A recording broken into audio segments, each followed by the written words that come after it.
Welcome to another episode of the Last of the Action Heroes podcast, part of the flagship of the Last of the Action Heroes podcast network. I am Ryan. I am the host of the Rocky and the Rambo series podcast we do on the network. And with me today, returning, I'm not even going to say it's not a guest co-host because you're just returning co-host of this podcast. Jack, how you doing? Ryan, how are you? Good to hear from you. I'm coming through okay, am I? Yes, you are. Oh, You're good. safe. I'm so happy. I have so many important things to say, and I don't want anyone to miss it. No, this is fantastic. This is a big episode. We're very excited about this. And Jack, of course, does the Drunk Bond podcast on our network, which is an amazing podcast. I'm telling you, you don't even have to like James Bond to enjoy your podcast. You do such a great job of that podcast. You do a better job selling that show than I do. It's a smash hit. Everyone's talking about it. Wow. Where are we at regarding future Bond stars? Who's doing it? Do we have anyone cast yet? Like, time is running out here. Time doesn't matter to these people. It's like years. Ryan, they wrapped the movie in late 2019. It's done. So we're late 2023, and they're like, we haven't even started that's crazy. Casting or director. It's like, is this the biggest break since the Sean Connery days? Is this the biggest break between films? Between Dalton and Brosnan, there was a lot of legal stuff. So that was 89 to 95. Ooh, but I mean, okay. Spectre to No Time to Die was 6 years. Was it? Okay. COVID had something to do with it, but still. Sure. Yeah. As a Bond fan, it's just these are dark times. Yeah, I know. I don't know. So what are you going to do in the meantime with your show? Have you revisited everything yet, or you still got more to go? I got You Only Live Twice in the can. For those of you who aren't in the podcast world, in the can means I've recorded it already. That's right. And I have like 5 or 6 more to revisit. After that, I'm not sure. I might I'm revisiting all the Bond movies, so I may revisit Rocky 1, 2, 3, 4 by myself. You are the spy film genre. I mean, this is a bit of a tease, but my co-host Dom and I on the Rambo podcast, I've speculated that when we're done Rambo, we might just visit some Vietnam films as a standalone episode. So you should maybe visit other spy-like films. I don't know, like the Mission Impossibles might be a good one to go through. Yeah, some Vietnam movie. That's a real boost to the. Those movies get dark, man. Oh, I love it. I freaking love Vietnam films. Oh, God, I'm terrified of Vietnam movies. I'm terrified of Vietnam, period. Oh, it's a beautiful country. Beautiful yeah, people. I heard it is now. Yeah, you go in for the spa. You go for a spa visit. You get dunked in mud, and you get a nice close shave and everything. It's nice. Yeah, what could go wrong? All right. Well, I mean, we're delaying the inevitable here. People are tuning in for our coverage of this amazing film. But before we get to it, the reason why I asked Jack to come on this episode again, or not this episode again, but to co-host with me again regarding an episode on this feed is we covered on our previous efforts together. I believe we did Invasion USA. I think that was the last one we did. Is that not right? Invasion USA. I thought it was, yeah. I was going to say back in the USSR. Yeah, that one we could do later, but this is we did. I think you're right, though. Okay, yeah, it was Invasion USA. We enjoyed the film immensely. It was our first time viewing for both of us, I believe, regarding that film. Yes. I thought we should kind of maybe go back a little bit because we're seeing peak Chuck. I mean, Invasion USA was peak Chuck Norris. He was in his film deal with Cannon. He was on top of the world. I mean, he's always been on top of the world because he's Chuck Norris. The world's always below him. That goes without saying, but. This film, yes, I'm speaking about Breaker! Breaker! Breaker! Was 1977. It's my understanding, Jack, that this was Chuck Norris's first starring role film. Like, he is the marquee name on the bill.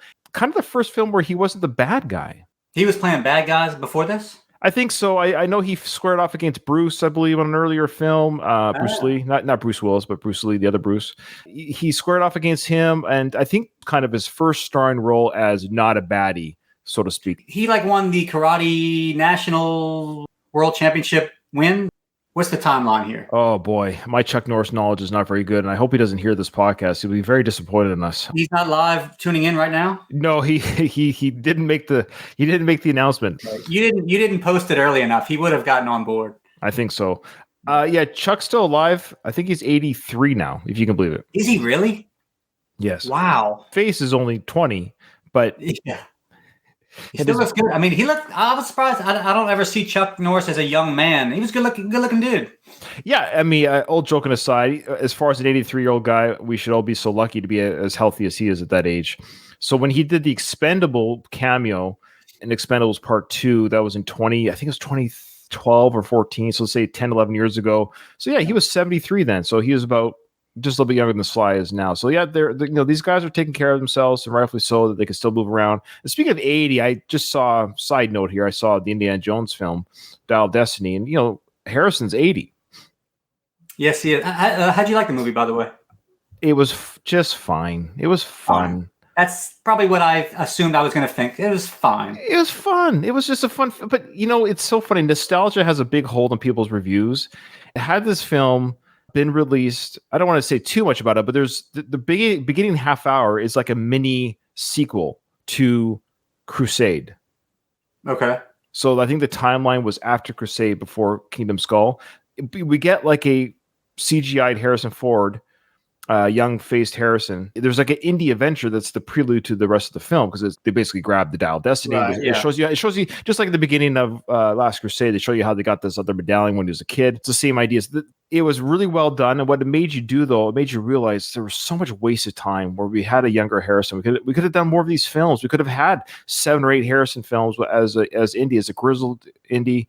You decided. I just don't think they were all in a big panic to make it. Spielberg, Lucas, or Harrison. It just sucks that they didn't give the directing duties over to someone else, and I don't know why they didn't. Because, anyways, as a consumer of the indie films, it sucks because I think people are upset with Kingdom Skull, and I don't know why with the aliens. Every indie movie is unrealistic. Like I don't understand. Supernatural. Part 2 or Temple of Doom, they had a heart ripped out of a guy's chest. I mean, that's realistic. Yeah. I mean, if the first one they had God melting people's faces, yeah, that's realistic. I mean, it just, anyways, the list goes on. That everything. In fact, what's funny? Aliens is probably the most realistic one of the 4 or the 5, quite frankly. Might be right, man. I guess it was just odd to see the villain come face to face with an act like one of those. A lot of different things about Crystal Skull, but sure. Whatever. Sure. Anyways, that being said, it just makes me sad that we didn't get more. Anyway, so it's a fun film. I think if you go to it expecting to have the nostalgia feeling that you had when you first saw Raiders as a kid, it's never going to happen. No film will ever do that. But my kids, we did a marathon with the indie films, and we saw part 5 all together as a family. The kids' ages were 9 to 16, 4 of them. They all loved it. They all had a great time because for them, there was no holding on to anything. They just watched all the films together as films, and they enjoyed them all. They're just because they're fun adventure films. We love it so much, and I'm this way about Bond. It's like you go into it with so many expectations. You've already ruined it for yourself because you're so invested in it. It's like, dude, just relax and enjoy it, man. Agreed. It's not meant to be like dissected this much. So, what were your expectations before going into Chuck Norris's debut starring film, Breaker Breaker? Did you have any? Yes, I had horrible I was like, all these. It's not just you. It's like Seiko and everybody. Y'all send me like these D-level movies. I'm like, God damn, why do I have to? So I was going into like thinking like a step above porn quality. Oh, wow. And then I was pleasantly surprised. A lot better than porn. Yes, I hope so. Yeah, this was better than your average Pornhub video, and also safer to watch with the wife walking around the house. Exactly. Yes. This is Breaker Breaker. It's a 1977 film starring Chuck Norris. Now, did you know that this film was made for $250,000 in 1977, which is the equivalent of $1.2 million today, and it had a box office receipt of $12 million in 1977, which is equivalent of $125 million. So $1.2 million film made today makes $125 million at the box office. Yeah, that's a successful film.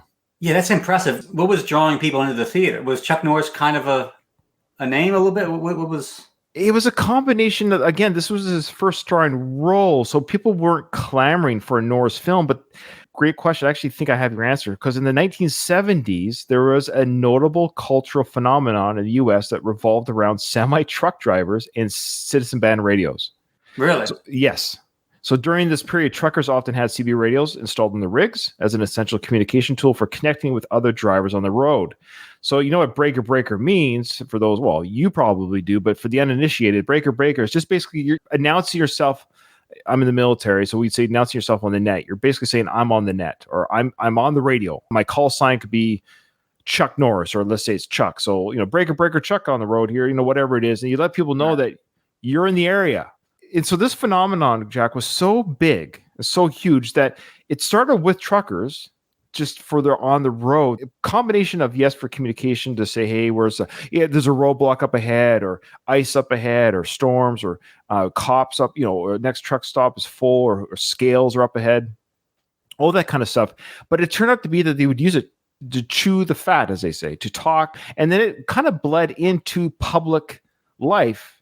People like you and I in 1970s bought CBs, and people would actually build man caves of their CB radio to chat with other people, basically online, but on radio waves instead. This was their chat rooms. That I kind of knew, like people having CB radios in their house way back when. Never really was clear on why they did that. It's the same reason why we have chat rooms. Yeah, I guess so. It's the human experience, and it's the only thing I can think of, because looking back on it now, I think most people today would hate it. I would hate to go on a CB radio. Oh, this is Ryan over here on this street. How's it going out there? People, I think, are kind of now like, ugh, I don't want to talk to anybody on the phone. I don't want to talk to anybody. But back then, the idea of talking to basically strangers about whatever, the weather, sports, I'm sure there was some sexual activity as well, because that's just what humans always go there somehow. But they were just interacting with other people. This is what they did. It's the same with chat rooms. The AOL first came out. Everyone was going to Yahoo groups and chat rooms, and now social media. So social media has essentially taken over that. But this is a little bit different, because it was with the people kind of within the range of the CB radio that they could kill you if they knew where you were. It's kind of like beginning of a horror movie there. Yeah, it really kind of is, because CB range isn't the same, of course, as satellite internet. Okay, quite the phenomenon. So to kind of answer your question, it was a combination of truckers and the road, and there was a lot of trucking films back in the 70s. When we saw this movie on Tubi, this is where we got to watch it.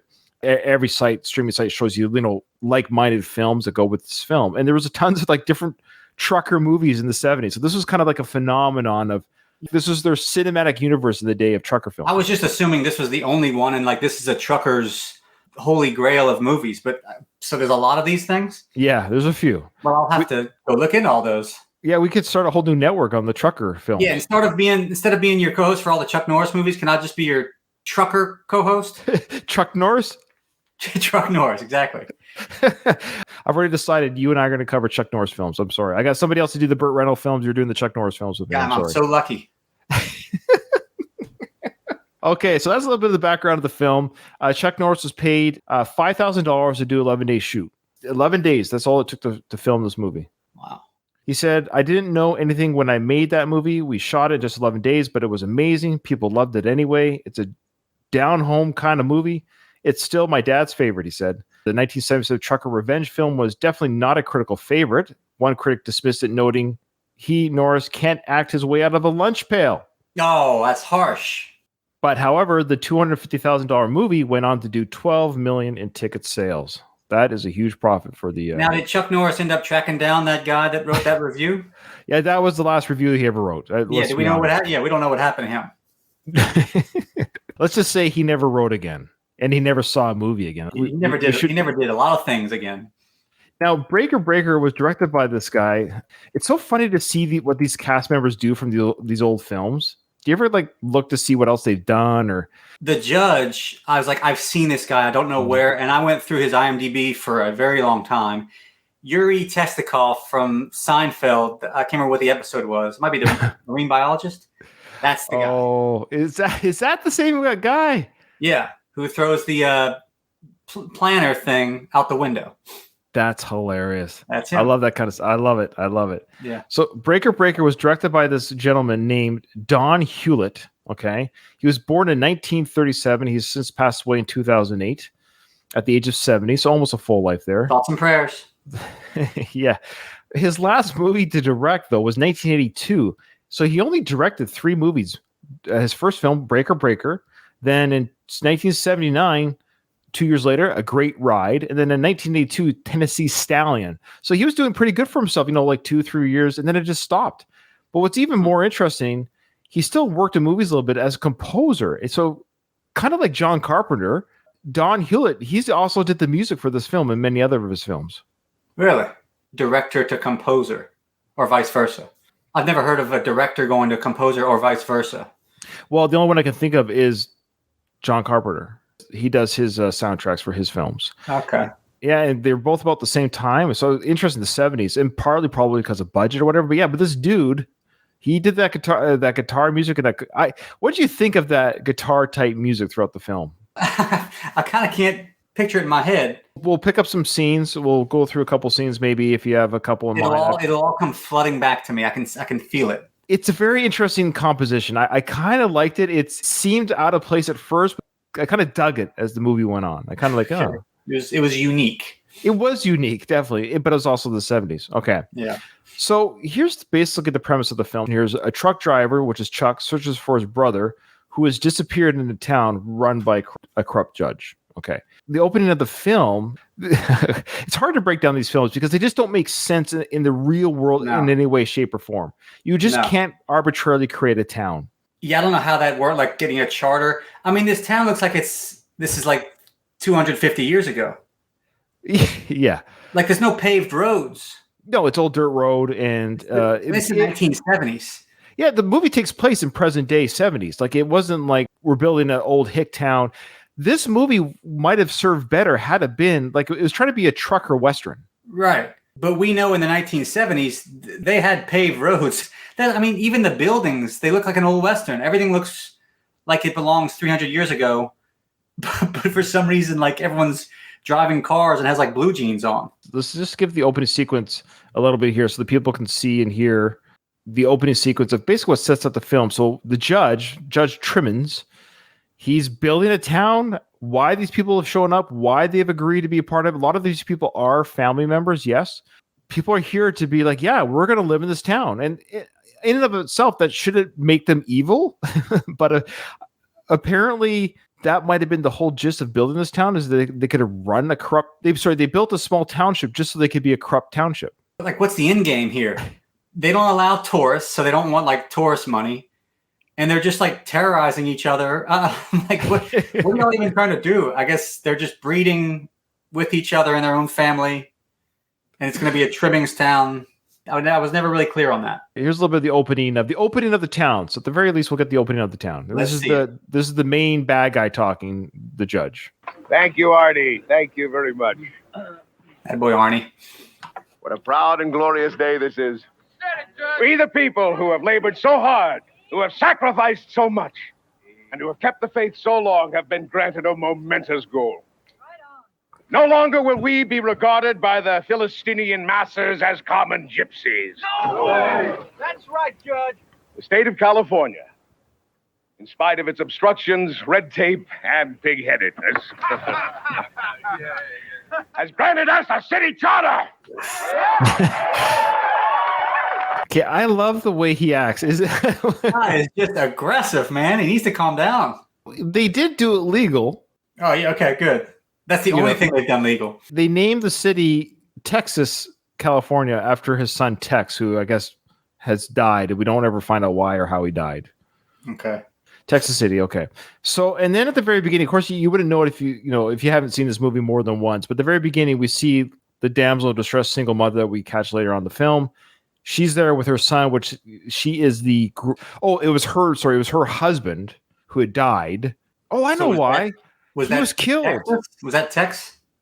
Tex was killed. Remember, there was a little bit of talk about it later on in the film, where he wouldn't fall into the corruption of the town. So we're led to believe he might have been killed by his own father. The guy that she was married to, that's Tex? Yes.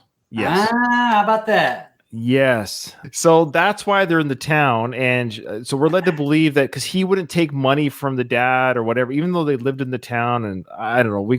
The city is built. People are there for it. They have the charter. And we see this charter that the judge is holding throughout the film. He's always got it with him it's in City Hall where they hold their fake trials and what have you. But this charter is like their Bible. Yeah. Just don't lose that piece of paper. I wonder what the charter says. It's like if a kid, when he graduates like kindergarten, like someone just kind of puts a Microsoft Word document, like, yeah, you're graduated. It's kind of the same thing. So this is how the film opens. They open a city and you're just thinking, okay, nothing to it. Sure, fair enough. It's like a cold open. It's pretty cool because they open with this and then it says Chuck Norris and Breaker Breaker. It's what they say in the TV industry, cold open. Now we're doing the credits. Right. Pre-title sequence. Yeah. Yeah, that's right. James Bond does that, don't they? Every movie. Yeah, maybe they're borrowing this from James Bond, or maybe James Bond's borrowing it from them. Yeah, so Chuck Norris, do you know how old he is now in this film? 30s? 37, yeah. Geez, so he was like always pretty old. Chuck, Like, was he ever in his 20s? it's the Tommy Lee Jones syndrome. No matter what, Tommy Lee Jones is always old. You never see him young. Same with Clint Eastwood. Chuck Norris was always just a man. The movie now starts off with him in his truck, and he's driving to meet somebody at a dirt bike. There's kids riding around on their dirt bikes and having fun at the dirt bike track. We see this young man here who's all frustrated with his dirt bike ride went wrong or askew or whatever. He throws his helmet down in frustration. But Chuck Norris is there looking admirably and watching and smiling. And it's his brother. Now, there's a couple scenes in this film, Jack. We'll show this one. I have 3 brothers. Look, I have sons and a daughter. I haven't shown this much affection to my own children. You don't roll around a half an inch from their lips around and around in the dirt all the time? That's not how y'all play? So what kind of father are you? I don't know. I guess I'm the father that doesn't want to be arrested. So put on a list. I don't know how old they're supposed to be in the film. I think they want us to believe that Chuck might be 24. So he's 37 right there? That's how old I am. There you go. So we look about the same, right? Well, don't you dare compare yourself to Chuck. That's ridiculous. Now you're just being silly. Especially on this show. Even if we gave Chuck the benefit of the doubt that they're trying to portray that he's 24 and his younger brother here is maybe 18. So they both look 30 to 35 or 28 to 31, his brother. But anyways, they're brothers. It doesn't really matter. There's no indication here that they're not, full grown adults because they're brothers and they like to roll around together. That's all we know. Well, let's just see a little bit of that. They're going to say hi to each other. You want to try a few laps? The brother asks, "Do you want to try a few laps?" And Chuck's like, "No." And later on, it's asked again, and Chuck makes it very clear that dirt bike riding for him, as tough of a man as he is, he doesn't dirt bike ride. There's too much for him. Even he has his limits. It's funny. I saw a movie poster for this movie, and it showed Chuck Norris with a shotgun on the. Okay, I like the one sheet that said, "Don't muck around with an 18-wheel trucker. He's got a CB radio and 100 friends, and he just might get mad." Was that one of the movie posters you said? Might have been on the Wikipedia page. Did it actually have the curse word in it? No, it said "Don't muck around." Okay, don't muck around. I love it. I recommend, guys. This will be on the Rocky YouTube channel. I'll put this review on there. I recommend you just have to see what we're talking about. But let's just watch them embrace. Welcome home, brothers. So they've been away for each other for a little while. Let's see how they greet each other. Home, brother. You. Looks like he's been diving for clams. Chuck looks over his brother, pats his waist. I had to Google diving for clams, what that means. Do you have any guesses what it might mean? It's not the literal fishing for actual clams? No, it looks like you've been diving for clams. It just means you look worn out. You look tired. Okay, look like shit. Yeah. You want to take a ride? No thanks, I'll pass. I already said no. Putt. What's that? So he says putty putt putt, and then Chuck's like, "What's that?" And that triggers some sort of playful, "I'm going to get you. Oh, I'm going to Oh, man. Here it is. I'm going to get you." And they just... I love how the director's like, "No, let's keep the film rolling, guys. Keep it rolling. This is great stuff." Putty, putt. Oh, yeah?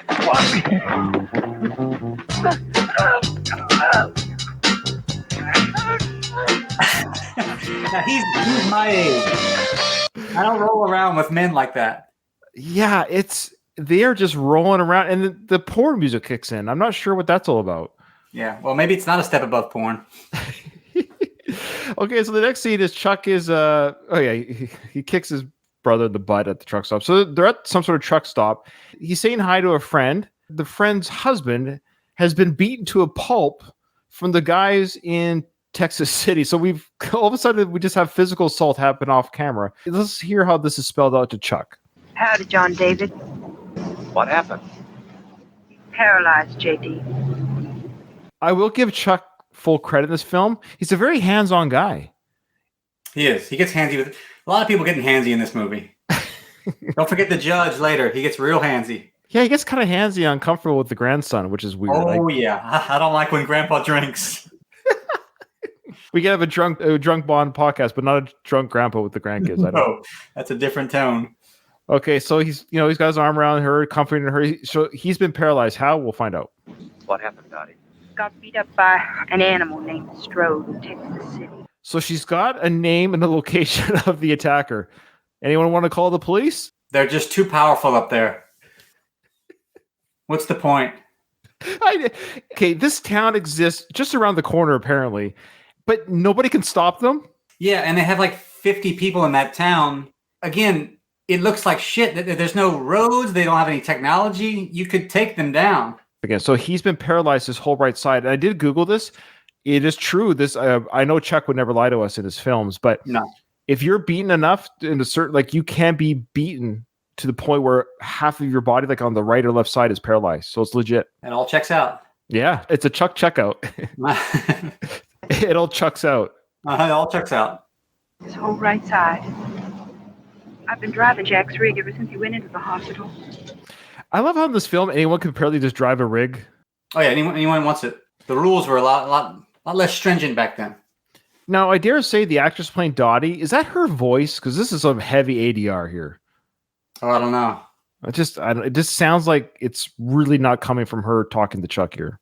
Now that he's home, God, I never thought I'd ever let a man see me cry. That's all right. I won't tell her. Yeah, at least sounds overdubbed. She says, I never thought I'd let a man see me cry. You're the woman.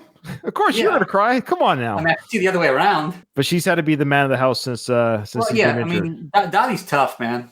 So now they're detaching the rig or the truck part or whatever, the rig, what do you call it? The trailer part from the truck, because Chuck's brother is going to now drive the truck and do a delivery. This is Billy's first solo run as a truck driver. Oh yeah. They have this jingle that they sing together coming up here. So he has to go to the superstore market type place, pick up the frozen goods and deliver the frozen goods. That's it. Pretty simple, straightforward delivery. So here's the instructions for that. Nice and easy. This is your first solo run. And I know you don't like to be lectured by your big brother, but I want you to watch those guys over at Shelley Foods. Don't trust them because they'll overload the reefer. Hear what I'm saying? I hear ya.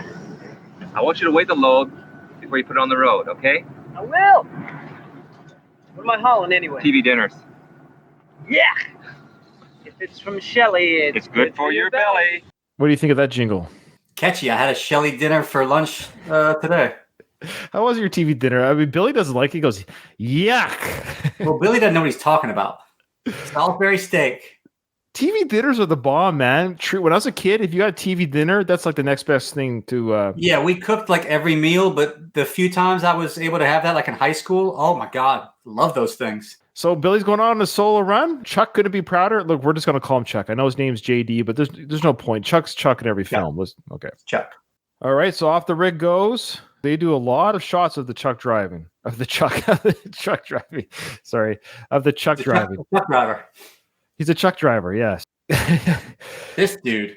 The world that we're watching is very small. So Chuck is now at the truck. Chuck is at the truck stop restaurant, and there's a cast of characters at this restaurant. We've got the classic way. It's almost like if someone were to tell you, can you make a cliche version of a truck stop diner and let's film that? That's what we have here. Oh God, yeah.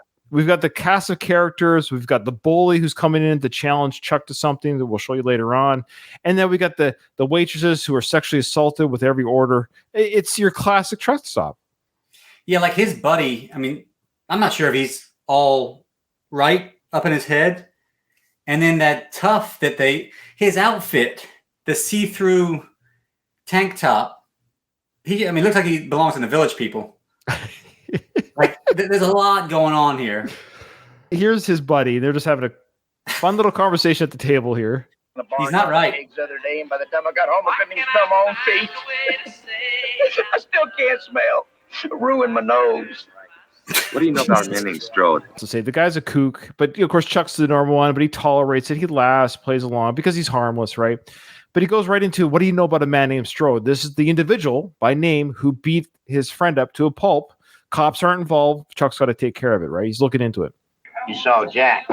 Well, from what I hear, he's a local smoky over at that old bauxite ghost town. They call it Texas City now. I've been trying to get tourists in there. Oh, see, they're trying to get tourists in there, apparently. Yeah, but how?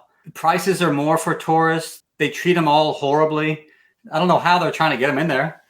It says here they set up the town just after Chuck left, so that might indicate why his brother was so happy to see him. Maybe he was gone for a few years. Who knows? Because I think it does take time to build a city, doesn't it? Not that one. That one took about 2 months. Fair. Just from the shoddy workmanship that I saw. Just after you left, all legal and proper. You can't run a boxed lunch through that town without giving everybody a bite. They chew you up, turn you around, spit you out. Did you guys ever talk about anything else but trucking? They go on with a little banter and what have you, and the waitress comes in, takes their order. But this gives you an idea. This town's a bad place, man. And now we're led to believe that Billy, on his truck driving business, might come across the town. Were you already figuring that out, or did you? I figured. I'm a pretty savvy guy, so I know what's going to happen before it can even Chuck Norris can't fool me. I love these old movies. Remember these old movies, 70s and 80s, where the big bully was always, like you said, this is basically an overweight member of the village people. Like, why is this guy scary? In fact, his Chuck Norris's friend even said, "Oh, did you see the size of his arms? He's just." It's like, yeah, because he's fat. There's a layer of fat around his arms, so yeah, I saw him. Sorry, and Chuck is he's challenged to something. Did you even know what the challenge was till you saw it? I don't want to spoil it just yet. Did you know what the challenge was? Didn't he challenge him to a game of pool? It sounded like it was supposed to be pool, but it becomes something else later on, which we'll talk about. Says he can put you down in 10 seconds. Hi, Elroy. Howdy, Miss Pearl. I bet him $10 he couldn't do it. There's a hint here that says you can put you down in 10 seconds. So we're like, it doesn't sound like pool. I mean, is it a fight? Is it fisticuffs? Did they get a homeless guy to play that Elroy guy? The casting director, they picked everyone. They wanted to make sure Chuck was the most handsome person on screen. I think that was the... So here's the guy. Here's the big menacing figure that's coming to challenge Chuck. Look at see-through tank top. He's got his pirate friend behind him. I don't know what's going on here. His buddy has a pirate hat on. Ryan, do you drink much? Not enough to wear a pirate hat. Yeah. So like if you and I were ever together, like let's say we found ourselves in Texas City and I said, Ryan, why don't we go tie one on tonight? You'd say, sure. I'm like, no, but you didn't let me finish. We're going to wear pirate hats to the bar. I'd say, well, by God, I'm in. Let's do it. I'll wear the pirate hat if you wear that mesh tank top. Well, yeah, we'll talk about it. The pirate hat, that's the real fun. So long story short, this big muscle guy, you'll see him. He comes in and challenges Chuck. It's basically an arm wrestling match. The next big segment here, of course, is one of the bad, corrupt cops blocks Billy, says, hey, this area is blocked off. There's an accident up the road. Go down this detour. And the detour leads to Texas City. And this is the whole setup. Now, can you explain this to me? They direct the rig to go to town just so they can arrest him and prosecute him. What's your understanding of what, or is it to steal the TV dinners? What's going on here? It's never clear on what their end game is. So like are they bringing people to give them tickets so they can like live on ticket money and Shelley dinners? There is indication that the Shelley dinners were handed out to townsmen because the single mother was serving that dinner to their kid. That's true. Another little callback in there. And then I guess take the truck for parts. I have no idea, man. I don't know if there's much money in any of this. Now we see the judge and the cop. They're explaining we've caught this guy and let's prosecute him for whatever reason. Let's just turn this guy into an example of what you don't know. You don't mess with Texas City. But the judge and his crazy acting and the way the cops are sort of bumbling characters, what did it remind you of? I don't know. Dukes of Hazzard. And I looked up Dukes of Hazzard, and was it after this? I don't know. Okay, because he was in an episode of Dukes of Hazzard, Judge Trimmings. That's hilarious. Well, yeah, because the way he's acting like Boss Hogg. Yeah, I've never actually seen Dukes of Hazzard, okay. But I'm not just saying this. It did actually, a lot of this movie reminded me of Dukes of Hazzard, just the music and just them in those trucks and stuff running around.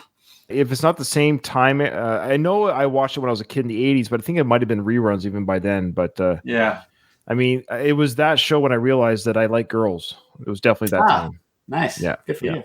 So here's a bit of the sham of a court here. Speeding. The goddamn road's so bad you couldn't even Answer the judge. Order. I like his robe. Then they have the arm wrestle. The arm wrestle goes as you expect. Obviously, Stallone ripped this part off for his movie Over the Top, which was Truck Drivers too. What are your thoughts on that? That's true. Sly owes a lot of the success to Breaker Breaker. No, I'm not even joking. I wonder if there's a part of Sly. There is a story of a father's child, of arm wrestling, and truck drivers. It's all there. It's all in Breaker Breaker. So I'm just there it is. so the writer of Breaker Breaker could probably should actually. I recommend they just sue Sly. I think they should. Might as well. It always works. So after the arm wrestle, and of course Chuck wins, a fight just breaks out. I like how the waitresses take a little break from work to watch the arm wrestling. Sure, this is a big event. This fight sequence is just amazing. It's almost like Benny Hill. It's ridiculous. That tough guy looks like he belongs like in the 1920s, like wearing a onesie, you know, like with those round dumbbells with the bar. Are we supposed to laugh at these moments? And another thing about this film, if you'll notice, every punch is lethal. Always. If people aren't dying because of the punches, they're just like laid out. And I dare say the impact doesn't seem to be. If I receive these punch and kicks from Chuck or anyone else, I don't think I would be. I think I could keep going. I think I might have more in me. Oh yeah, but at least get up after a minute. Or just unconscious. Look at the Chuck kick here. Let's just watch it. Watch this Chuck kick right here. Look at the power.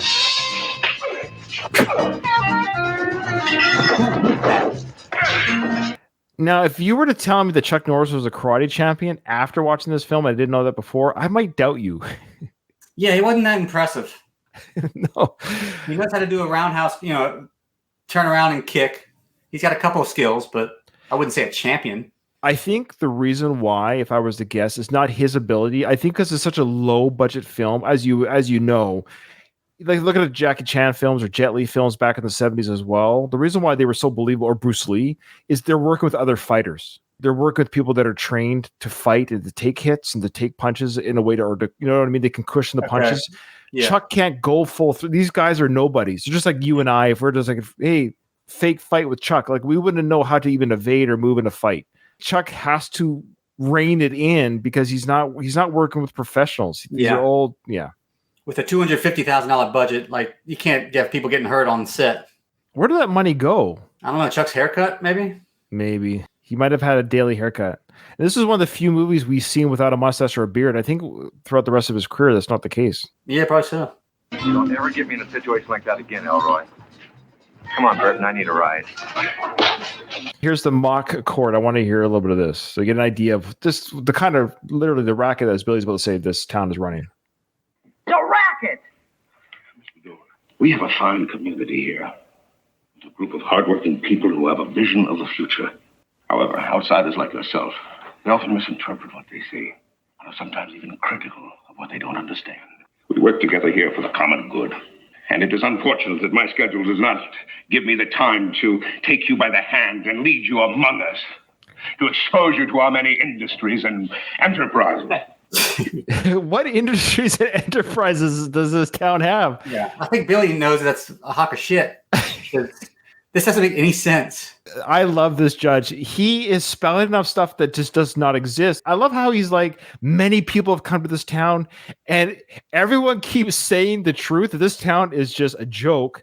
The judge is sick and tired of having to explain to everyone how great this town is. He's too brilliant to even explain it, so he just can't do it. So Billy, I think, was the last straw. I think the judge is just sick and tired of having to explain how this town works. No, I find you without a trace of contrition.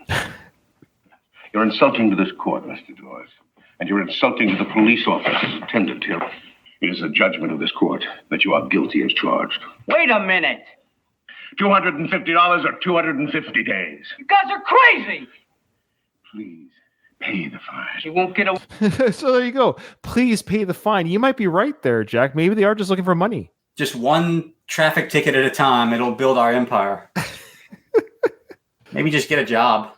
So they capture Billy. We don't really see what happens to Billy. We don't know if he does get killed or what have you. There's a big reveal at the end to his demise or not. But I thought it was kind of good. We don't know. We know as much as Chuck knows. You know, his brother's missing. And he finds out very quickly that his brother is in this town. Now, we have this nice little scene here of showing how important meditation is. Do you meditate? I do not. Okay. Well, that might be your problem then. I guess it is. Do you? No. Okay. No. I don't have a quiet moment in my life. You have to go rent a hotel room for the night and just meditate for an hour and come back. Billy gets caught, and now JD says here, meditation is essential to martial arts training. This is the first time in this film, other than the quality kicks we saw in the bar, where we would have any indication as a first-time viewer to Chuck's life, or that this is a martial arts film. or that he is a martial artist. And they have this little sequence here just to kind of let the audience know when you see these amazing fight sequences later in the film, there's a reason why he's so good at what he does, because he's a martial artist. And he meditates. And did you notice later in the film that there's a callback to this? Yes, and it didn't make any sense. And I don't even know what that was. Here's what he has to say about meditation. Meditation is essential to the martial arts training. It is imperative that you develop yourself not only physically, but mentally and spiritually as well. To meditate, you must concentrate on what we call the third eye, the center, beginning right here. Some hippie shit. Close your eyes. As you're focusing, you'll notice that it will become brighter and brighter. Your total concentration is on the third eye. I do love his disco outfit he's wearing here. What do you think of that? It's hot, man. It's working. You think these truckers or whoever the hell he's talking to could give a shit about this meditation third eye stuff? I might have to try the meditation third eye. It starts, he pointed when it says starts right here, just so you guys know, the third eye, I guess, is between your two eyes, I guess. Yeah. Did you try doing it with Chuck when you were watching it? Could have. I should have. I should have. To the truth, I actually tried to do it for a second, and I didn't. Did you really? I didn't feel any different. Oh. Yeah, I was trying to get into the movie, man. That's hilarious. Chuck gets into his Chuck truck van, and it's got a big, huge ass American Eagle on it. And Chuck Norris has made no bones about it that he is a patriot through and through. So this could be Chuck's personal van. Yeah, a souped up van. That's a bold choice. And I love he's got the big ass Eagle on it. Like, how cool would it be to have that van? If only, man, in my wildest dreams. Would you drive it if you were given that van right now? Would you drive it around? Just for drive it. It's all I would drive, man. But they're showcasing this van. They've got about 100 different shots of Chuck in the van, outside, inside. We're supposed to think, I guess in 1977, people would have thought this is cool. Oh, it's still cool in 2023. If I drove that van, my wife wouldn't let me. The amount of women that would be chasing after that van all day. Okay, now explain this to me. So this town wants tourists, don't they? Don't they want people to come to this town to visit it and see their enterprise and all the good things they do there? So why is it when a van that these people have no idea who's in this van, why do they decide just to shoot at it? Open fire, yeah. And they just pull everyone else over that's even not going to the town. They pull them over, make them come to the town. We'll torture you for a while for like $200. Chuck is just coming to Texas City. He's just like, he gets shot. He's like, what? Why am I getting shot at? Moonshiners. That's one of their enterprises, though. Moonshiner. Was their intention to literally, while you're shooting at the car, did they want to murder this complete stranger who's just driving a van? Yeah, he's an outsider. Kill him, even though we want tourists. So weird. You're right. These are the moonshiners. They're the ones that kind of run the alcohol business. Maybe Chuck was going near their business. Maybe they thought he was a competitor, or was going there to see how they make the moonshine. I don't know. Never was explained. It never was explained. Like, I thought this movie was going to turn to some sort of like moonshine business, but then that was the last we saw of that. Now we see a couple coming out of a store or something, and there's a cop there, and it says here, "You let them take every nickel we got," says the wife to the husband. Now, you didn't say a goddamn thing, Wesley. We gotta get out of here. There he is, that son of a bitch. It says they're coming out of the court, justice court. They too are leaving the court of Judge Trimmings, and they handed over their money the same way Billy was told to, but Billy chose prison time instead. So what's going on here? Everyone that comes in here gets robbed? Yeah, pretty much. Yeah, I guess that's why they want tourists, man. They just rob them, and they're just going to get away with it forever and live happily ever after. I don't know. The wife's got a lot of grit. The poor husband, he's kind of emancipated because, Judge Trimmings is a very scary figure. So he just wants to get out of this town while he still has his teeth in. I love this combination that showed who's that husband. Your ass. Were you going to get another sucker? Well, I kicked your ass all the way back to 120. You don't have to let him talk to me like that, are you, Wesley? No, don't wait. The officer, Strode, did a 1, 2, 3 punch and then kneed him in the gut. And that guy just went down like a sack of potatoes. Mm-hmm. You can't defend that. If only there was somebody that could come to this town and show them what's what. If only. He curb stomps him. He puts his heel to his face. I think we're led to believe he might have killed the man on the street. I think we're actually led to believe that. Yeah. Strode don't play. There's a lot of weird is they not dead scenes in this film. Have you noticed that? I always go with just dead. Okay. So Chuck's radiator was shot out. So he's gone to the corrupt garage, whatever. And this is where we meet. You ever see the movie Tropic Thunder? I have. And when Robert Downey Jr.'s character tells Ben Stiller that he's, the reason why he didn't win the Oscar is because he went full R word. Dude, I thought of that kind of towards the middle of Arnie's story. I'm like, oh, he's going full. So the actor playing Arnie, I think he went full R. Oh yeah, that poor bastard. Radiator shot. I need a new one. I don't know. My brother Wade will be back pretty soon. He can fix anything. That's ridiculous. Simple Jack, is that his name? Can get him. Yes, this is Simple Jack. Yeah. I swear Ben Stiller must have seen this. There's no way that Ben Stiller did not see this film, and because he does the stuff just like Simple Jack is. It's the exact character. It is the exact same character. Simple Jack. Simple Jack. Down at the wrecking yard. No relation. When your brother gets back, tell him to get started right away, okay? Where's the police department? Down there. So Simple Jack has a fun little arc. He's the only pure soul in the town. He's the moral compass for the town. And people think he doesn't understand what's going on, but he does. Arnie knows all. All right, so Chuck goes to town looking for the judge, looking for some sort of answers, like, where's my brother? And the judge is in the bar talking to the bar mistress about the sexual acts he wants to perform on the woman, but using the doll to say the things he wants to do to the woman. Did you catch all that? Is that right? I'm not sure if I caught all of it, but I think you did a very good job of explaining what the hell is going on right here. No. You have to tell what you want to do. I want to lodge a complaint. A complaint. A complaint. So the segue here, Chuck comes in and says, I want a lodge a complaint. And the judge right away is like, a complaint? A complaint. Time for my Shakespearean. He does some sort of Shakespearean diatribe on Chuck. Enos Domini, the greatest complaint of all. Now he says, Honest Domini is the greatest complaint of all. That makes no sense. What does it mean? That just means it's often, that's how we do our years. It's 2023 AD.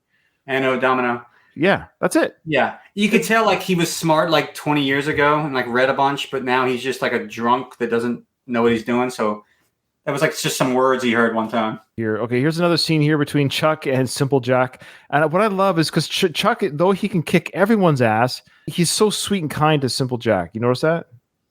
Well, I got your radiator. So Simple Jack is delivering the radiator to Chuck, saying it's all fixed, ready to go. And Chuck's so happy to see that done. And listen to this conversation. How nice is the Simple? Oh, very good. My brother Wade can fix it. He can fix anything. Do you like my trike? Very nice. My brother Wade, he gifted it to me for my birthday. I had a brother, but I lost him. Okay. That's awkward. You see how Chuck's talking down to him a little bit? Like simple talk? He's been a simple Chuck with Simple Jack. He's like, I had a brother, but I lost him. Maybe you know where he is. Simple Chuck and Simple Jack. Yeah. Lost? What's wrong? My brother Wade, sometimes he tells me to get lost. Somewhere far away. In the dark. In the dark. Okay, that's all right. Okay. He went into some sort of like trauma trance, right? He's like in the dark. It's like getting borderline offensive the way this dude's acting. Borderline? God damn. Can you imagine if they ever try to film it like this today in all seriousness? Oh, he's hard R. Hard R. Do you know where my brother is, Arnie? Tend to business, Arnie. Huh? I said get going. Okay. I gotta tend to business. Bye. All right, so Chuck is suspicious. He is suspicious. So Chuck goes to the restaurant to order some food. It's a funny little sequence here where he's looking at the menu, but they give him a different menu, for the outsiders. So the outsiders get charged more, and they actually say that. Great way to have tourists come to your town. Yeah, let's up the prices if you don't live here. You better watch your step, Arlene. Yeah, this guy is a total jerk, of course, to Arlene. And now the actress that plays Arlene is so funny. She has only been in like a couple movies, and she actually wrote a movie that got made, and then that's it. Their career's over. It's just so weird how they come. And she was all right in it too. Yeah, she wasn't bad. And she's kind of cute. It's just weird how she didn't get her big break from Breaker. She didn't get her Breaker. Nope. Okay, now we had the fight with the cops. So Chuck runs into the two and only cops in town. Chuck's not fooling around here. Oh boy. Yep. There's that music. There you go. We're going to kick your butt all the way back to Highway 99, boy. Now, originally, the other cop told the couple from out of town that they're going to kick their butt to 120. Now they're going to kick Chuck's butt to 99. So I guess there's two different highway routes they can kick people's butts to. Yeah, it depends. I think 99 is farther away because they really want to kick his butt far away. 120 that was closer. Yeah, they went easy on the other guy. Yeah, I'm just going to kick you to 120. All right, so let's see how this plays out. Show him what I mean, Bowles. Oh, man. Get up, boy. We ain't through with you yet. Well, yes, you are.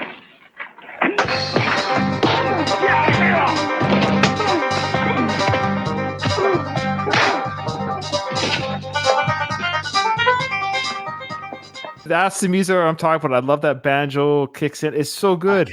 Yeah, it's not bad.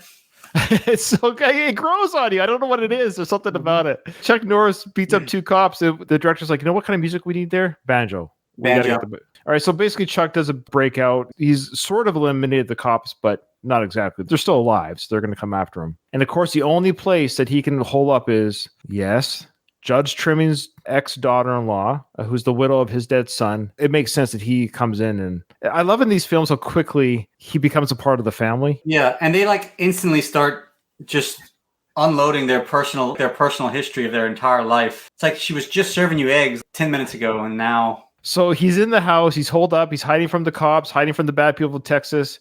Yeah, you're right. Now they're going to go on a walk around the property. Beautiful property she has. Beautiful location. Mm-hmm. What I love is not just that they're sharing each other's past and stories or whatever.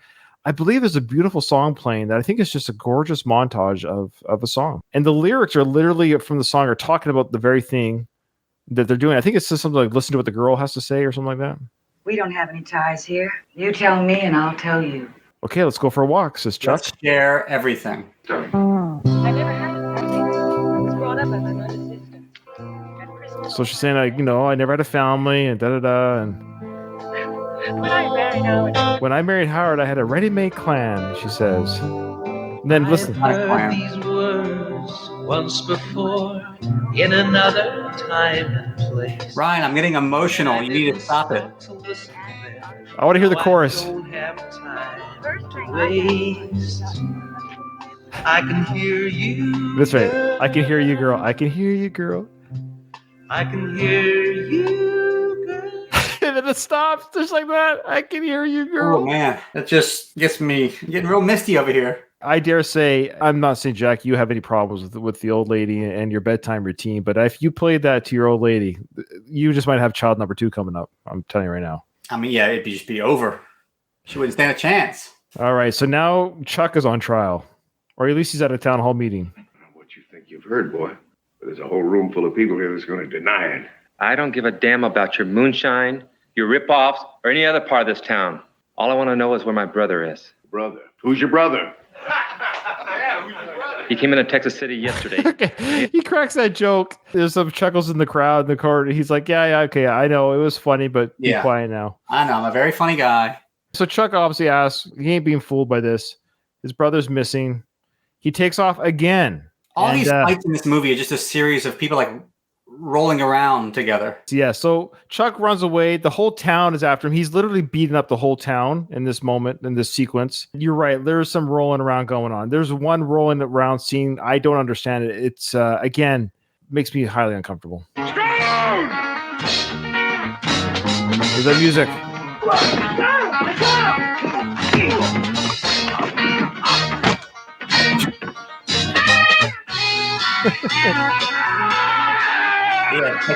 There you go. Look at this. Are they kissing or? A little bit, man. Yeah, it's getting weird. There was less shown in Brokeback Mountain than there is here. Yeah, like why does he have such a hard time with this guy? It's like he's like the fry cook from the restaurant, and like he needs a 2x4 and just knocks him over the head. I do love this. Look at that. Oh yeah, he gone. He got. Thank you. I needed that from you. I love when you do that. Okay, that was a good little kick there. That guy went flying. Oh, yeah. Basically, this is what I mean. Every hit, they're out. People are just out. Look at this high flying chops, chop sueys, everything. They all come at him like, did they put out a notice to every house, like, go attack this guy? Yeah, how do they know who to attack? One individual per fight. Oh, this guy's going to stick him. I'm going to get you. I'm going to stick you. He's got a pitchfork. Get you, boy. This is a funny looking guy, too, eh? Mm-hmm. Oh, no. Hiya, hiya, hiya. There you go. That's probably the best combo of the film so far we've had there. Chuck just laying waste these people. This is the problem with these films. There's too much. There's too much. There's so many different. There's so many incredible scenes. We do want to showcase the. Did we showcase the scene yet with the uncomfortableness of the grandpa and the grandson? Oh, the grandpa, my favorite scene. Guys, if you have Tubi, which everyone does, because we may have to have a part 2 one day. No, we can't. We can't do part 2. I mean, we can't torture our. I mean, we can't. There's just too much. But there's a whole sequence in the junkyard where the guy's yelling from the helicopter to his buddy in the junkyard, trying to give him directions. It's just there's too much. There's the grandson. Yeah, I got it. I'm gonna. When your grandfather has a quart of whiskey in him. You slept in that van? Did you sleep in it? So the grandpa's asking, did Chuck sleep in the van with your mother? I.e., did they have coitus? Why didn't they just sleep in the house? Well, they didn't want to wake up the son. With their passionate lovemaking? Oh, of course. Okay. But smart. The poor grandson is on grandpa's knee, and he's wearing grandpa's hat on his head, and the boy's way too old for this kind of contact. So, yeah, like they have a problem with him hearing sex in the other room, but they don't have a problem with his grandfather diddling him with a fifth of scotch in him? And he goes, "Did you sleep in the van?" Like, that's weird. Is that indicating that Chuck and the mother would have had some sort of menage a trois with? I mean, anything goes in Texas City, Ryan. You know, that is the vilest thing that anybody ever said to me. I can do better than that. Your daddy and I had a love. He hated your guts! See? He says, your dad and I had a love, and then he hugged the boy in a really creepy way. Are we honestly led to believe that this guy was molesting his son, and now he's hugging the grandson the same way at the same age? Oh, okay. Ooh, maybe. I'll go that route. Because he goes, but he turned that hate onto himself. Turn that hate on himself, and because of you, he's dead. We shared a dream. You destroyed him because you couldn't corrupt him. You and your incessant complaints and your constant demands caused him to leave this house. Now, you answer me, boy. Did your mama sleep in that bed last night? Did she, boy? Oh, get out of my house! No! What are you doing now? No! What? I'm on the behalf of my grandson. Take away like a prequel kind of movie. Find out what happened to Tex and the judge, and there's a lot of questions I have. There's too many. There's too many questions. Chuck gets arrested. The reason being is because when he was in that junkyard, he did a kick on Yarnell's brother, Sybil Jack's brother, right? Right. In the junkyard, he kicked him so hard that he killed him. Is that what happened? Yeah, he killed him in the junkyard. I thought he got hit him with something, but he just kicked him. He just kicked him. Just the strength of that kick. Killed Sybil Jack's brother. So now he's in jail for murder, according to the judge, and he's going to be executed at a later time. This is why this movie is called Breaker Breaker. What's her name again? Arlene. She gets out of the grasp of the cop herself. She gets on a motorcycle. She gets away with some great car chase that's going on. She gets a hold of a CB radio, and the CB radios come back into play, and she calls out to all the truckers that can hear her that JD is in trouble at Texas City. And the big finale to this film, Jack, is all the truckers, they commit murder. Yeah, they just turn into murderers for this guy. I feel like it's like 4 or 5 of them. They just keep showing the same ones. And the town is so shitty. When they just drive through, the vibrations, just like the buildings start to collapse. So let's listen to her making the call first. But the finale is probably the greatest finale in the world. And what I love is that Chuck's in jail. And I was actually thinking, how is Chuck going to get out of jail? He's behind bars. He's going to be executed the next day. Arlene saves the day in her own right. It's Arlene. She's the hero, man. She really is the hero. Well, very forward thinking for Chuck. Yeah, she sees a cop car. She cries in relief. I thought she was a good-looking woman. I thought she was fine in this film. It's too bad she didn't get more roles. But she's cute. Yep. Here we go. Hello? Hello? Somebody out there? This is Arlene Trimmings in Texas City. They've got a trucker by the name of J.D. Dawes in jail. Please, you gotta help him. They're gonna kill him. 10-4, sweet thing. What I love about this is For all we know, JD has, he's murdered somebody or he's committed a capital crime for all we know. And it's a legit execution. Let's say JD really did kill somebody, legit murdered the child. And so they're going to execute him by state law. They can give him execution. Why would all the truck drivers just assume, okay, let's just break this guy up because he's a fellow truck driver? Where's their evidence that they're going to do what they're going to do? And not only are we going to break him out, we're also going to start killing people. Just out of the blue, we're going to become murderers. They all get on the radio and they're all excited. How about it, guys? Any 18-wheelers out there? Let's go. Breaker. It's a humdinger mud slapper. Over. Yeah, hop on. Want to kick some ass and take names later? And they're not kidding. They are going to kick ass. These truckers take no prisoner. Yeah, they don't just take names. They kill people. Have I mentioned that? Not just men. They ran over women. Mm-hmm. Are we led to believe this town, the whole purpose of this town was just to be corrupt and evil, that everyone that lives here, minus the mother here, Arlene and her son, that everyone else is evil? Is that what we're led to believe? I think so. Yeah, it's easier that way. Okay. So there's a great sequence here of all the rigs coming in, and they're riding like you would in a Transformers film. I think Michael Bay stole this. Yes. So look, you got a woman here playing cards with her boyfriend. People just hanging out. They're hearing the thunder rumbles of the trucks coming. And the trucks indeed do come. Here we go. They're in the town. They're driving through. They're taking down buildings. Buildings are exploding. They're driving through the gas station. The guy says, it's a drive-through gas station. He drives through it. It doesn't matter if you're man, woman, or child. There could be somebody in the general store. There could be a mother with her kid in the general store. They don't care. They just drive through it. Just whatever they want. Why do they even let Chuck Norris out of the jail? I thought that too, because his job was to execute JD. Why didn't they just do it in the jail cell? Like behind, they could have literally just shot at him behind the bars. You couldn't get away, like shooting fish in the barrel, shooting Chuck in the barrel. Yeah. I guess they didn't want to clean up the mess. It's easier to kill him outside because of the brain splatter or whatever.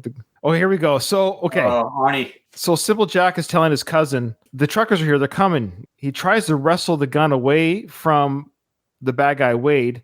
The gun goes off and shoots Chuck, but no bullet can stop Chuck. He felt it, but it didn't kill him. Did he graze him? Did it actually shoot him in the stomach? I think we're led to believe it might have been a through and through on his left hip. Yeah. Okay. No vital organs. Thank God. In reality, if a bullet hit him that closely in his gut area, the amount of damage from something, whether his hip bone would have been blown out or something. But you couldn't do karate after that. Well, Chuck can. Only Chuck can do karate with all that hip movement with a hip injury. But here's the gunshot. Oh, no. Yeah. How many times has this been done in film where you have two people struggling with a gun and it goes off? I think it started with this movie, right? I was going to ask you, when was the first time that this happened where you have two people struggling with a weapon, it goes off in between the two bodies, we don't know who got hit until the one person falls away. It's a cliche thing that happens so much in film and TV. But you got to figure 1977, Breaker Breaker. Yeah. What film did it before Breaker Breaker? Yeah, I don't think there was. I think we all know where it started now. As far as I'm concerned, this is the earliest version I've seen of it. So as far as I'm concerned, Breaker Breaker started the Autobots and started this. Here's Simple Jack's death right here. Arnie. That music. Listen to that music. Somber church music. I'm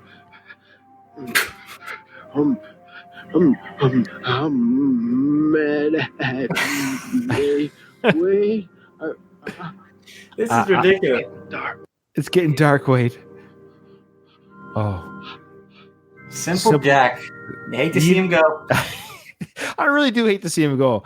He was the real heart of this town. And now they've killed the one true soul. The one true good person in this town has been killed. I love that music. It's so good. So Billy's alive, Jack. Whew, thank God, man. I was starting to worry.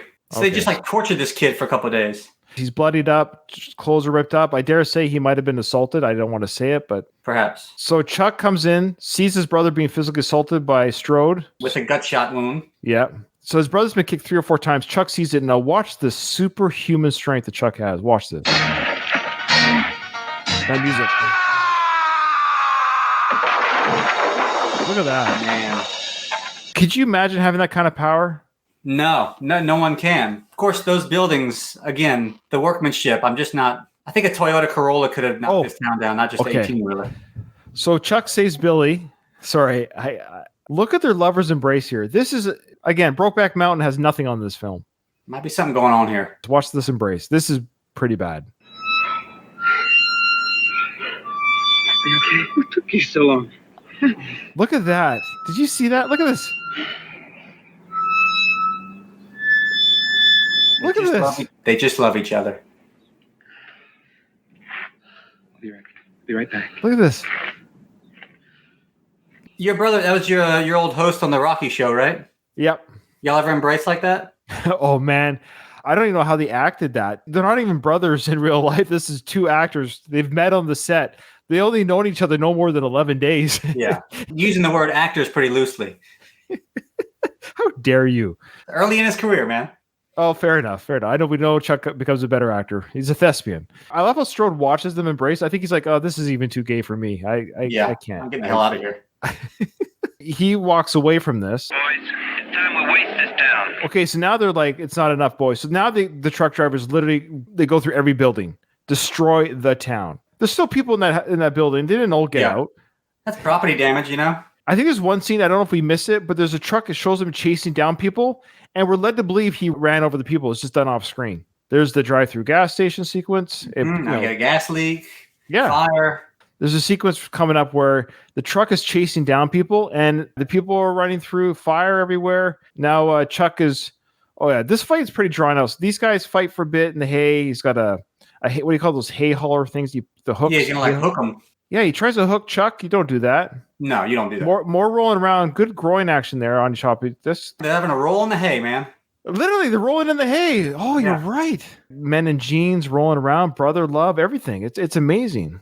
Oh, the old dirt in the face trick. Strode throws a tire at him. Oh no! And that really hurt Chuck. That tire throw. Like that's always been Chuck's kryptonite. I love how Strode throws a tire at him and then just walks away. Like, here's the meditation. I think what we're led to believe here is Chuck is being manhandled by this cop, but after this meditative sequence, that's it. He ain't going down no more. Just like what Rocky said in Rocky 2, I ain't going down no more. Why is this guy giving him such a good fight? I don't know. Strode versus Chuck Norris.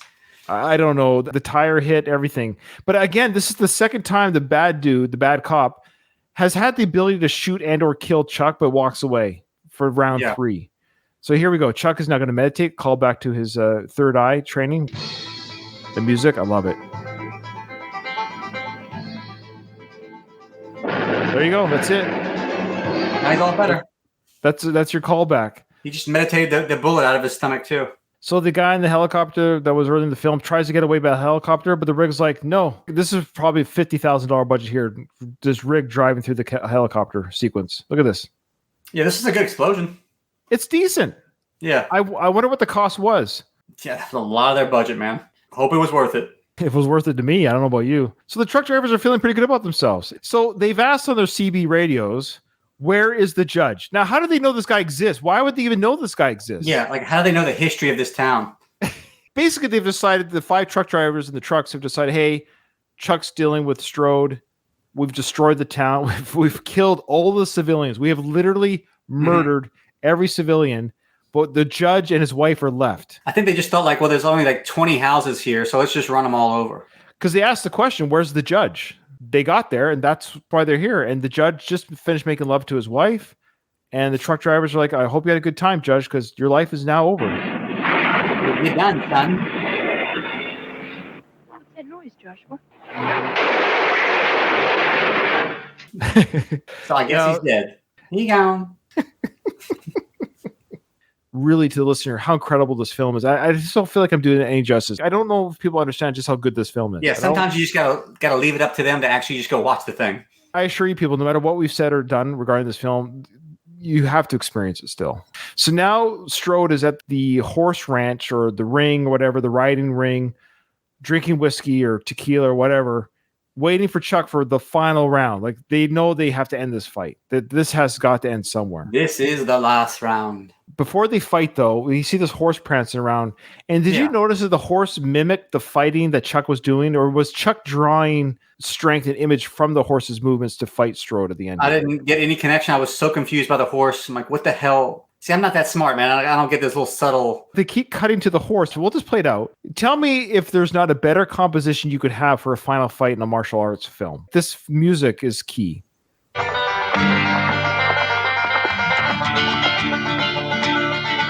I love it. I absolutely love this. Look at the horse's eyes. Kind of creepy, eh? See, the horse kicks forward, Chuck kicks forward. Horse moves. Watch the horse movements. Watch Chuck's movements.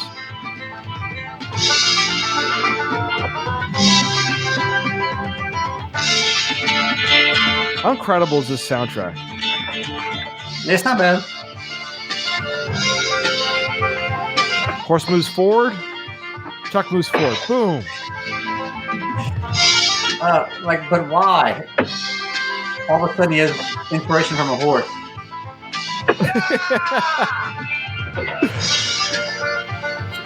All of a sudden he has some connection with a horse. It's a spirit animal. We just established that in the last minute of the movie. So here we go. Final punches. Here's a good kick. There you go. There's the Chuck kick. A little bit of high kick. The horse and the Chuck are just one here. Here's a good roundhouse. Boom. There you go. That should do her, right? That should do it. Is that the last one? You would think. But the horse says no. No. See, now Chuck was not going to be fooled by that dirt throw again. He dodged that one easily. That's a good kick there to the guy's face. Chuck turns his back on Strode. I don't know if he should turn it just yet. I don't think it's over. What do you think? Perhaps not. Strode gets up. Now he does the slow motion. Dawes. And that really pisses off Dawes. I don't think he likes being called that name. No, he doesn't like name calling. You son of a bitch! Dawes does not like that. Chuck does not like that. Here we go. Horse is preparing. See, look, they cross each other. The spirit animals. See? This is it. This is the killing kick. The killing kick. See? The horse and Chuck connected. Oh. Now, is that a kill shot? Are we led to believe that's a death kick? That was harder than the one he gave the guy at the junkyard. Here you go. The horse is satisfied. He responds to the horse. Why are they connected here? Why that connection between the horse and Chuck? Ryan, I don't know. Doesn't make any sense. Because Chuck responds to the horse neighing. Chuck looks at it and goes, yeah. And the horse breaks free from the ring after the mission's done. And what I love is the town's in flames. The horse broke free to become a wild stallion again. And then we get the voiceover of Judge Trimmings, what this town could have or should have been. The simpler times when everyone was happy. What's that all about? You supposed to feel bad for them? We the people who have labored so hard, who have sacrificed so much, and who have kept the faith so long have been granted a momentous goal. The state of California has granted us a city charter! And now that city's in flames. That's the end of the film. Yeah, it just ends. Okay. There you go. There's Breaker. And then the movie ends with just the CB radio chatter. Just the truckers go about in their life. They just continue their life. Mm-hmm. Final thoughts there. It was fine. It was a little bit better than I thought it was going to be, but I was expecting something to be pretty rough. It is so good that it's bad. It is one of those, I know it's cliche to say that, and it's a bit of a scapegoat. We could criticize the film for, yes, of course, none of it makes sense. We kind of established that the town existing the way it does, the way it operates, it couldn't. The FBI would be there in a heartbeat. Like, what are you guys doing? You're a criminal racket. It's almost like the city has immunity. If it happens in Texas City, if you get paralyzed in Texas City by Strode, you can't touch it. It's like murder is still a federal crime. I know. You could have your own bylaws in your city. Okay, sure, I guess. You can't paralyze people arbitrarily. Yeah. It's like if you're in your neighborhood, you can't do whatever you want just because the HOA says you can. There are still laws. There's still laws. So anyways, but not in this film. I just love it. The truckers come in, and I guess they play by the same rules. I guess they figured, hey, you guys don't have the laws regarding the rest of the state of California or America. Well, we'll play by those rules too. And they came in, and those truckers murdered, at least 150 people? Yeah, if y'all aren't going to follow the rules, then the laws of the country, then neither are we. In your ranking here, Breaker, or Invasion USA, which one do you think is a overall better film? Oh, man. It's like Sophie's Choice. I shouldn't do that to you. I apologize. Invasion USA. Yeah, I think so. I think ultimately, Invasion USA, yeah. But hey, we're just scratching the surface on Chuck Norris, man. We might have to do a ranking later. There's still a lot more to do. We've got, was it My Name is Black or something? The Man in Black? I have no idea. Whatever you send me next, I'll have never seen. I watched Sidekicks when I was young. I know that Chuck Norris movie. Oh, there you go. I was going to say, was the first Chuck Norris film you ever saw Expendables Part 2? Yeah, I mean, close to it. Oh, man. I'm laughing, but I think I'm the same way. I love Chuck. Breaker was a fun film. George Murdoch, who played Joshua Trimmings, I think he was the highlight. Like, if there was a an encyclopedia picture or something about chewing up the scenery of a film. He's got to be in the discussion of chewing up the scenery. Yeah, I mean, he's just so insane. He played a great villain, probably more so than the Invasion USA villain, but that was a good villain too. Yeah, it was. Yeah. Yeah, so Chuck knows that he's got to pick good villains to carry the film a little bit. So Yuri Testikov, for any Seinfeld fans out there, go check it out. Wow, look at that. Well, as always, Jack, it's an absolute pleasure. Thank you to everyone who actually made it through the end of this episode. We had a few live viewers come and go. So we'd like to thank those who joined us. I don't blame them for not sticking around the whole time. It's a lot to get through. I do. How I understand dare you? Well, maybe they'll catch it on the audio version, but Maybe so. All right. Well, thank you, Jack. Let us know what we can expect next for the Junk Bond podcast. I recorded You Only Live Twice. I'm hoping to do the rest of the movies by the time the year is up. That's my pledge to you. All right. Wow. Okay. Well, when that comes in, you'll get the cut of the check. Oh, yeah. I can't wait. I could use the cash, man. Couldn't we all? All right, guys. Everyone, thanks for listening. Check out my shows, the Ramble and Rocky Series podcast on the same feed, and all the other great shows on the network. We appreciate everyone enjoying our Chuck Norris coverage. More to come. There will be more to come. Can't wait.